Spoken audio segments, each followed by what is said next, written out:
있어요. 네, 최근에 조국 정국에서요 직접적 이해 당사자를 할 수 있는 그 조국 장관, 그다음 윤석열 검찰총장, 그리고 또 조만간 소환이 그 관측되고 있는 사람이 또 정경심 교수입니다.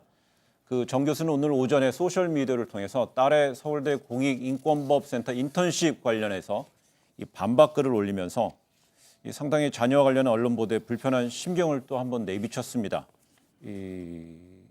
이준석 읽어 보셨어요? 네. 예. 네.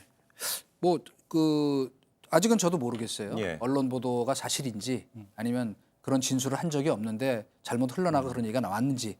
그러나 뭐 그 정경심 교수 주장처럼 만약에 그것이 사실이 아닌데 그렇게 나왔다면 그거는 참 뭐 바람직하지 못한 네. 일이죠. 더구나 그건 인권과도 관계되는 일이고 하니까 네네. 수사 방향에도 지장을 주는. 그러나 이제 저는 이제 저도 그러니까 이렇게 익숙해지나 봐요. 처음에는 아니 지금 피의자 신분으로 지금 조사를 받고 있는 법무장관 부인이 뭘 맨날 이렇게 이런 데 올려갖고 SNS에 올려서 이렇게 하나.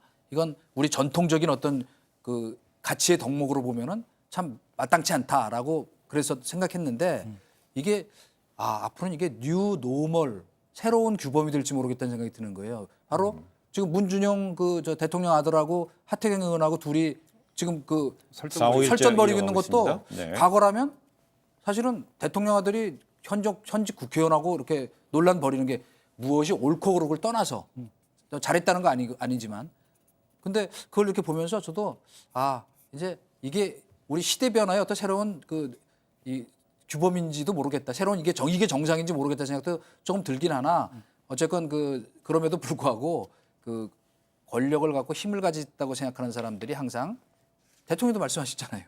겸손해야 한다.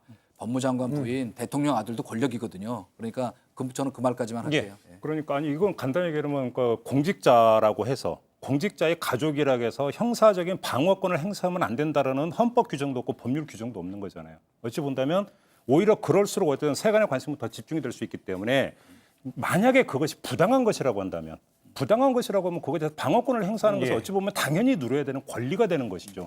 이제 많은 사람들이 여기서 조금 더 나가서 그렇게 어떤 그 직위에 있는 사람이 방어권이라는 명목과 입장을 밝히는 게 검찰의 가이드라인을 제시하는 게 아니냐. 나가서 압박을 하는 게 아니냐. 그래서 검찰 수사를 왜곡시키는 것 아니냐. 이런 식의 논법을 쓰는 건데 그거는 검찰 수사 진행되는 것을 본다면 그것은 누구라도 삼척 정도라도 판단할 수 있는 부분이기 때문에 어쩌면 그건 방어권 행사 차원에서 억울하다면 억울한데 누명을 쓸 이유는 없는 거잖아요. 이거는 당연히 방어권 차원으로 이해를 하는 거죠. 전통적 방식이란 무엇이냐면 이런 경우라면 그 변호사가 얘기를 해요. 그런 진술을 한 바가 없고 왜냐하면 변호사가 다 동행을 했을 거 아니에요.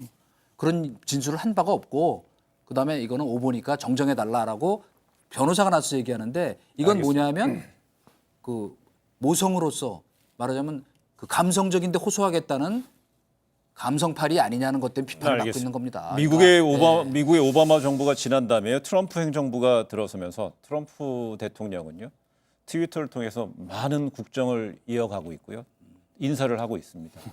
미국의 그게 또 노멀이라는 새로운 어떤 사회적인 현상이라고 보는 시각도 있고요. 또 그보다 더 중요한 거는요.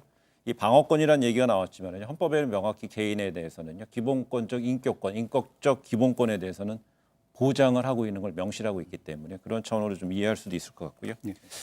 이 관련해서 우리 좀 요 나눈 주제에 대해서 그 촛불 집회 시위에 대해서 그다음에 또 오늘 그 문재인 대통령의 또 입장 관련해서 좀 얘기를 좀 나눠봤는데 한마디로